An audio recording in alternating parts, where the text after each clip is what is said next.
During the elaboration of this project, we had a few problems, mainly because when we were presented with the graph, we didn't want to insert all of the numbers and the dates manually. So this led us to try to get the information from other sources that were not the ones provided by the teachers. So we went to other pages and other sites to try to find like a concrete list that wouldn't involve us having to like manually like use the mouse to get the data from the graph. But in the end, we realized that this was an error on both of our parts, and we were able to find a way to do the work in a way that wasn't super tedious, and we were able to distribute the workload pretty well. So I think that was a way that we were able to correct an error and also good work on both of our parts.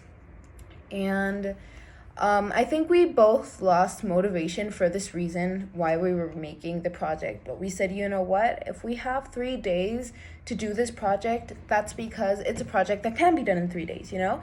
And it's not impossible, and we're going to be able to finish it just fine. So we were able to regain motivation like that.